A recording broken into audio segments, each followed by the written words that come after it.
Binge the full week of The Ray Taylor Show ad-free over at inspireddisorder.com/plus. This is The Ray Taylor Show. Swipe Up, episode 220, the podcast where I share my unfiltered thoughts on the latest news and entertainment updates. I'm your host, Ray Taylor, and every Thursday I'll be bringing you a fresh perspective on a variety of topics. So grab your phone, swipe up, and join me for the latest episode. Don't forget to use the hashtag SwipeUpPodcast to join the conversation on social media. Let's get it started with this first story, a movie that came out during the holidays, a movie that was in response to, I believe in response to the debate over whether or not Die Hard is a Christmas movie, which in my opinion, it is definitely a Christmas movie. Maybe doesn't have the standard Christmas movie tropes, as it were, but it's a movie that has Christmas all over the place. Christmas in LA, by the way, too, so that's why it's no snow, but it's a Christmas party. There's Christmas songs all throughout it. In many ways, I heard it recently compared to It's a Wonderful Life in a lot. I forget how it was compared, but very interesting comparison. But this holiday season, a movie called, what is this movie called? Violent Night came out, which I've heard good things. I've heard it's fun. I heard it's exciting. Heard it's very violent. Heard it takes place at night. I look forward to watching this movie whenever it's available on a streaming service, and I'm all for unconventional holiday movies, but this is a movie, I believe, starring David Harbour, who wants a Violent Night cinematic universe with Pedro Pascal as the Easter Bunny and Oscar Isaac as the Tooth Fairy. I'm all for it. I mean, if this is the road we're going down in film, in the movie industry, where everything is based on previous IPs, everything has a universe, why not use holidays that are, Christian holidays, maybe not Tooth Fairy, but Easter and Christmas, Christian holidays, which were really just repurposed pagan holidays. Why not repurpose these Christian holidays and use them for action movie fodder? I'm all for it. But David Harbour, I don't know if he was the director of Violent Night. Let me see here. Violent Night. I probably should have done this in my prep for the movie. It stars David Harbour, David Harbour. It is directed by Tommy Wirkola, with David Harbour, John Leguizamo. David Harbour, the cop from the Stranger Things franchise. He's great in that show, even though his storyline in the most recent Stranger Things is like, okay, well, they just clearly wanted him to survive. Totally down for it. I love that idea. Make a whole cinematic universe. I love Pedro Pascal, Oscar Isaac. I think them as the Tooth Fairy and Easter Bunny, great.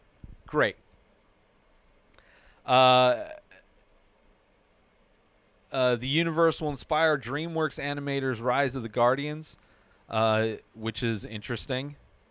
Rise of the Guardians. The universe will be inspired by DreamWorks Animation's Rise of the Guardians.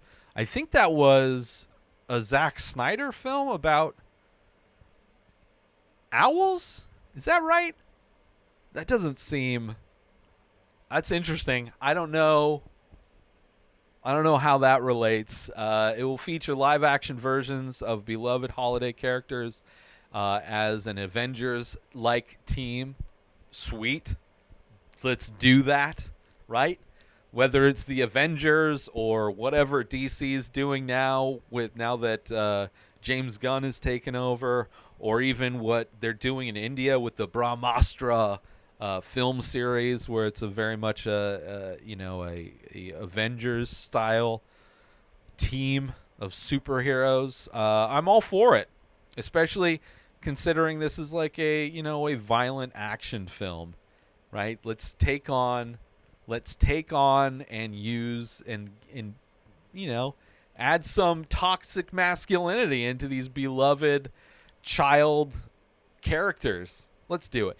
I love it still, like the Winnie the Pooh horror movie that came out. I think there was the Grinch horror movie that came out, like turning these beloved child franchises and IPs into adult horror films. I'm all for it. Let's do it. Right? This is any kind of creativity we can get, that we can wring out of this society that only cares about, repackaging nostalgia. Right? Last week I talked about how the toy industry, like a quarter of the toy industry, is from adults buying toys for themselves, and how they're marketing stuff from the 70s and 80s to adults today, because they know the nostalgia sells. So I'm all for it. It'll be more violent than Rise of the Guardians. What is Rise of the Guardians? I swear it's that animated Rise of the Guardians. No, Hugh Jackman. What is this? Oh, wow. I guess so. This is like Rise of the Guardians, a DreamWorks movie. And it looks like when the evil spirit Pitch launches an assault on Earth, the immortal Guardians team up to protect the innocence of children all around the world. And it looks like Santa Claus is a character. It looks like there's an Easter Bunny and a Tooth Fairy. So I guess it's an animated series where these fictional characters... I've never heard of this. I thought it was the owl thing. Maybe I'll have to watch this Guardians, Rise of the Guardians. I mean, it makes sense. Why not? Do a live-action version of that. Make it adult, super gory. Harbour's version of Santa Claus is grizzled and blood-soaked. The film Violent Night follows a team of elite mercenaries taking on a wealthy family hostage on Christmas Eve. Santa Claus fights back against the mercenaries. Violent Night is directed by Tommy Wirkola and written by Pat Casey and Josh Miller. The film also stars John Leguizamo, Beverly D'Angelo, Hassell, Alexis Louder, Edi Patterson, Gigandet, and André Eriksen. Don't know, Cool. I want to see this movie. I'm stoked for... That sounds like fun. I actually really want to check out this Rise of the Guardians movie. I wonder where that's playing. It's a DreamWorks animation, so I don't know what streaming stuff where that would be found. This movie came out in 2012, so a decade ago. Looks like a fun kids movie, The animation style is, I don't know, kind of like not as bad as like Polar Express, but the human character looks kind of like that, where everything else, a little bit more stylized. It looks interesting. Yeah. I'm down. Let's do it. It's, I'm so tired of things getting regurgitated, but if everything's just going to be regurgitated, if they can find a new way to regurgitate something, then I'm all for it. Right? Find a new way to regurgitate and find that happy medium to make me somehow excited about a movie franchise that I don't know how good it's going to be. I'm definitely down to watch Violent Night, though. It's one. I know it came out on Vudu for like video on demand. Like you could rent it. Maybe you could buy it too, but my money's not like that. People need to go buy more Ray Taylor Show merch or buy some of my artwork over at InspiredDisorder.com. And then I can start spending the big bucks and actually renting movies on video on demand. But yeah, super interesting to see what they do with that and see how that all shakes out. This next one is So this next story here. Let's take a little break from the show to promote the benefits of Inspired Disorder Plus. So you go inspireddisorder.com/plus. Sign up, $5 a month. You get to binge the full week of the Ray Taylor Show ad-free. You get to watch all of the live painting videos I do. You get a special members-only discount and deals for all of the artwork and merch that I sell. You also get the complete podcast back catalog of every podcast I've ever produced. Hundreds of episodes, countless different podcasts. You also get access to my personal blog. A new blog comes out every week. In addition to that, you get my creative writing that I'm releasing. You also get access to Asking Me Anything. 14 years of experience podcasting. I've been creating art my entire life. I've been using Photoshop since middle school. And you can contact me to ask me questions about that or anything else. So those are the benefits for signing up for Inspired Disorder Plus. And now let's get back to the show. Let's move on to the next story. A 23-year-old Canadian breaks world record planting 23,060 trees in 24 hours. He has planted over 1.3 million trees in total so far. This kid named Antone Moses sets a new world record by planting all of those trees in a 24-hour period. The record was previously held by Canadian Kenny Chaplin, who planted 15,170 trees, so did quite a bit more. Did about 8,000 more trees in 2001 was the record prior. Moses' feat went viral on social media, receiving praise from all around the world. That's great. Deforestation is leading cause of global warming, and planting trees is one of the ways to combat climate change. Obviously, trees suck out carbon dioxide from the air and produce oxygen. They are filters for all the crap that we put into the world, and we're cutting down the filters.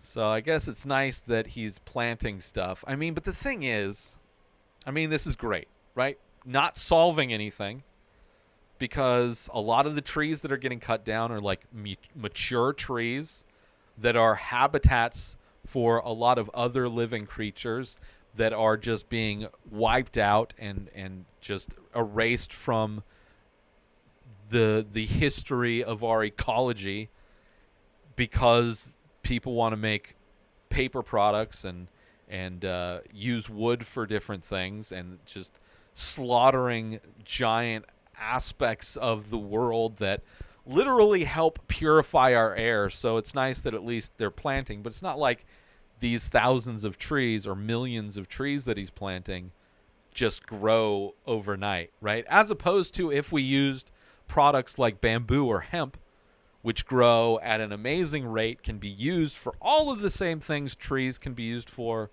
right? And even in many cases, specifically with hemp, you can use hemp for even more things than you can use trees for. And it's way better for our, ecosystem. It produces way better products than even, like, it's lighter and stronger than even wood. You can make concrete out of hemp. You can make houses. You can make cars. You can make paper. You can make clothing. You can make all kinds of things out of hemp.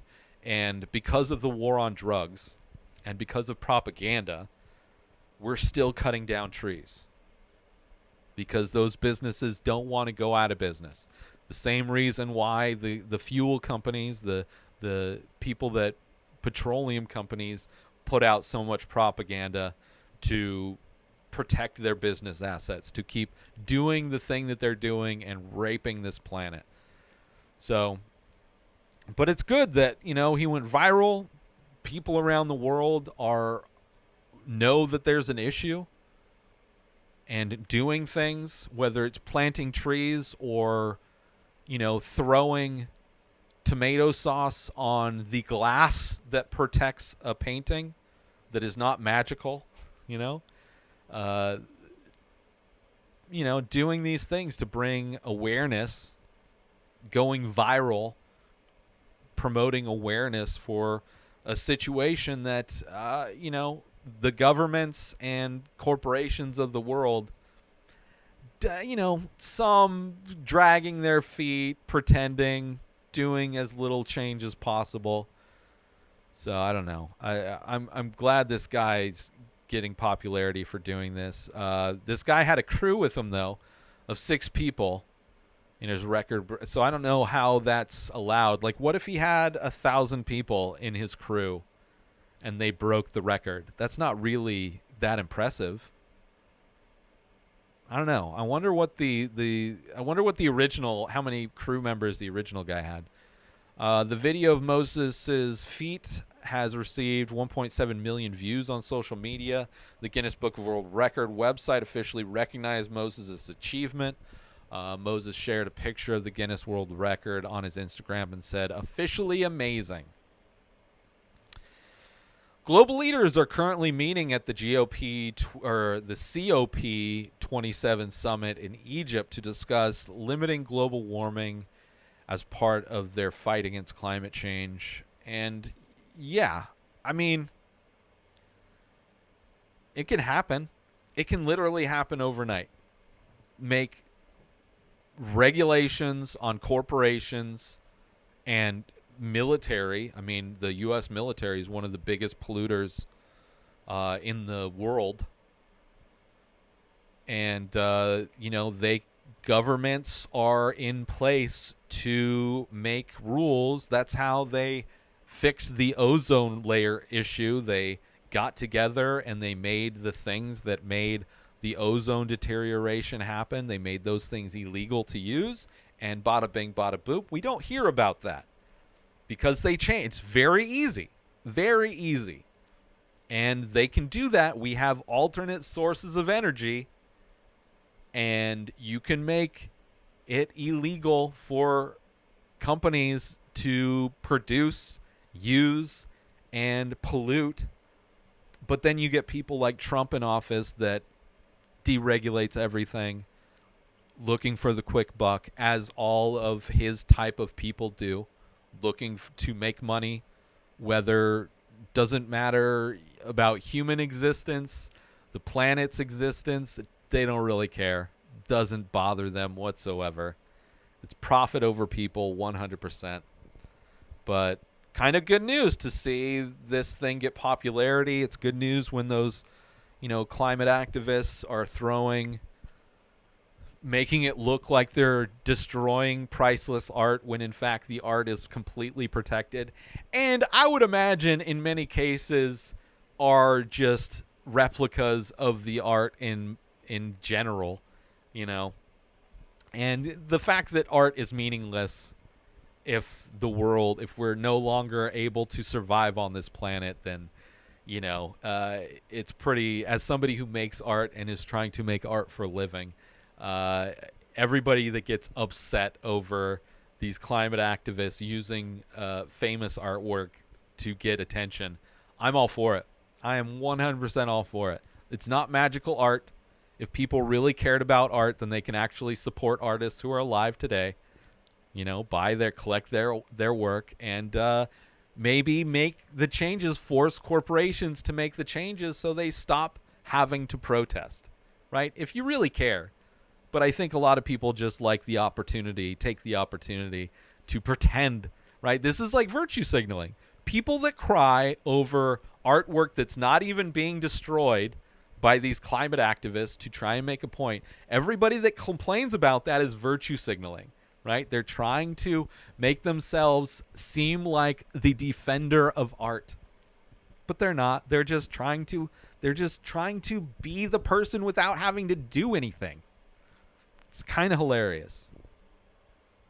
I want to take a quick break from the show to let you all know that there is official merch for the Ray Taylor Show. Head on over to inspireddisorder.com. You can get t-shirts, different artwork available, different designs, all on high quality materials in all the sizes. There's also iPhone cases made of biodegradable material. That's right. This is not bad for the environment. This is good for the environment. So all of those designs that are available on t-shirts are also available on phone cases. Designed by me, sold by me. Head on over to inspireddisorder.com to support The Ray Taylor Show and promote it out in the world so all of the people in your life can see that you are a fan of The Ray Taylor Show. Now, let's get back to that very show right now. Let's move on to the final story here.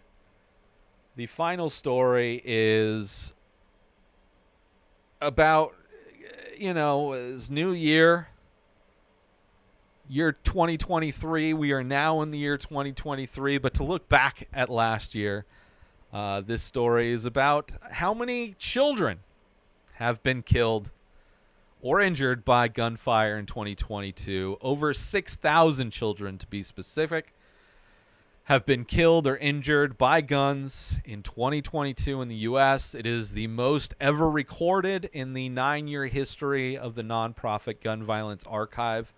So since they started keeping track of these things 9 years ago, this is the highest by far. 5,708 children were killed or injured in 2021. So not up, just a little bit higher than the year before. At least 306 children, 11 years or older or younger, killed by gunfire. Let's see, children years old or younger. So 306 children who were 11 or younger were killed by gunfire in 2022. Another 1,323 children between the ages of 12 and 17 were killed by shootings in 2022.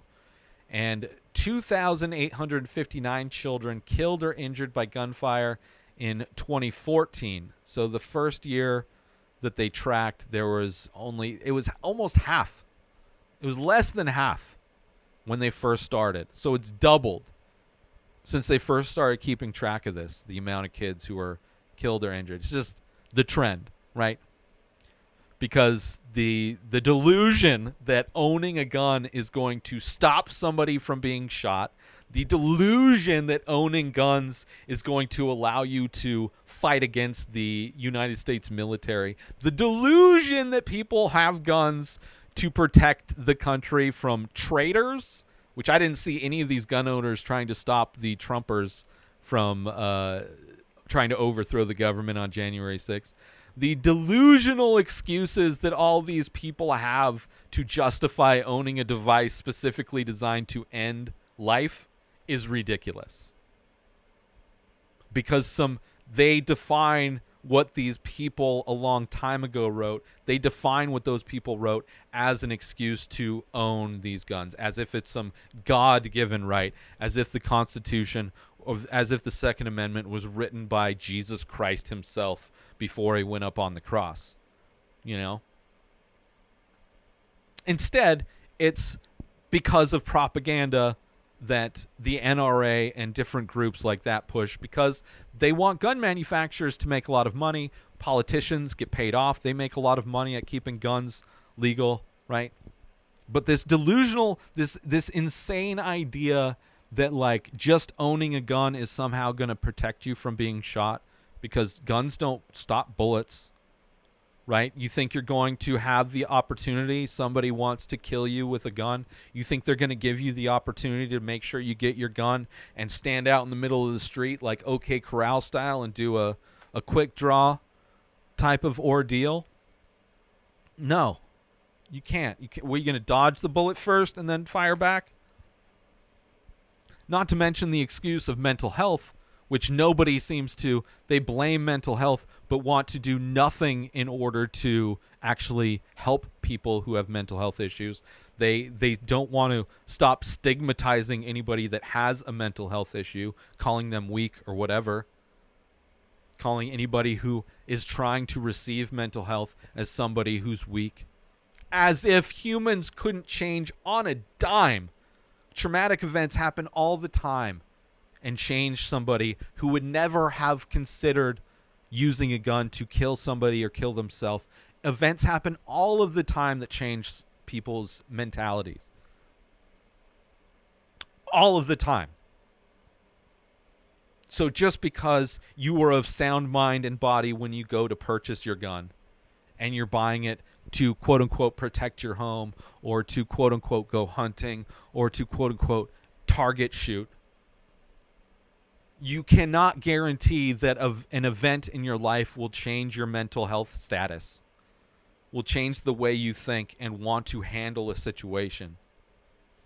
And to give somebody the power to effortlessly move their index finger an inch and end a life, right? It's a tool that is so effortless to use that babies kill people all the time.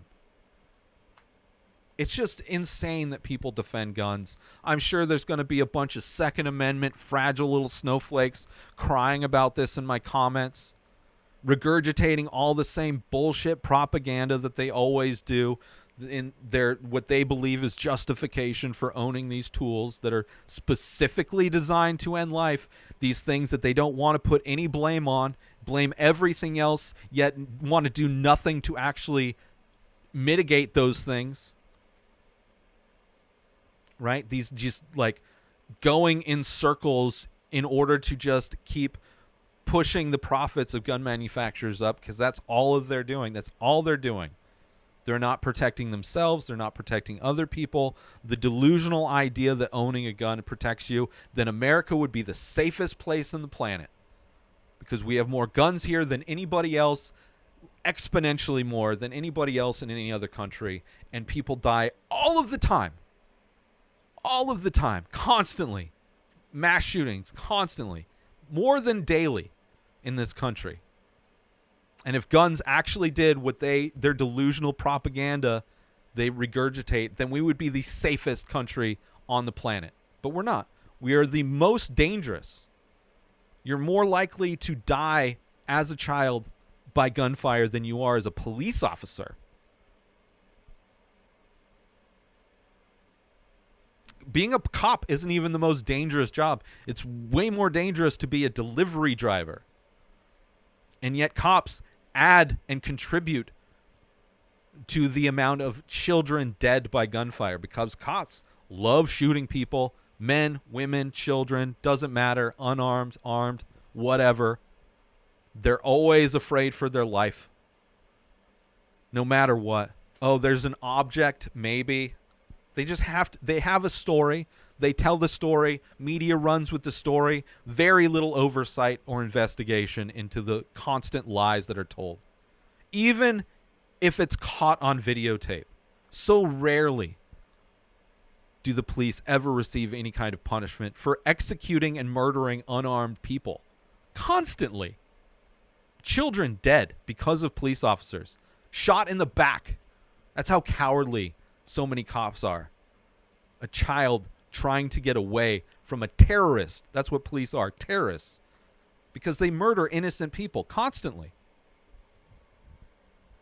And then they cry as if they've been defunded, which never not happened. Budgets only have ever gone up. It is so ridiculous, this fucking delusional reality these people live in. Zero proof to their red yarn that they tie all of their conclusions together with. It's just garbage. But, it's never going to end because companies profit off of it, and that's all our country really cares about. That's capitalism to a T. As long as people are profiting, humankind, innocent humans do not exist. We are livestock. We only exist to generate profit for a small population of people. And gun manufacturers are the same, right? Absolutely disgusting. But yeah, with all of that great news, there's some good news in there, right? Guy planted trees. Cool. Once we kill each other off and we die because the planet's inhabitable, Earth is just going to re-regulate itself once the cancer known as humanity, once humans are gone, the planet will thrive, right? We'll be gone, but the planet will thrive. But let's do some shout-outs, I should say, and get out of here. Shout-out to Entertainment True Facts. Shout-out to Pubbity. Shout-out to ABC News. But most importantly, shout out to you. Thanks for tuning in to another episode of Swipe Up. I hope you enjoyed my thoughts and insights on the latest news and entertainment updates. Don't forget to join the conversation on social media by using the hashtag SwipeUpPodcast. I'll see you next week for more unfiltered opinions and fresh perspectives. Swipe up and join me. New episodes of The Ray Taylor Show come out every single day. Subscribe on YouTube and everywhere our podcasts are found. Binge the full week over at inspireddisorder.com/plus. Buy Ray Taylor Show merch over at inspireddisorder.com. Have a wonderful day, everybody. Peace out! Today is the day where you wake up and you realize that everything that you've been dreaming about, everything that you've been wanting, every goal and wish and hope that you've ever had can become real. Dreams can come true. What you manifest in your mind, you can bring to reality.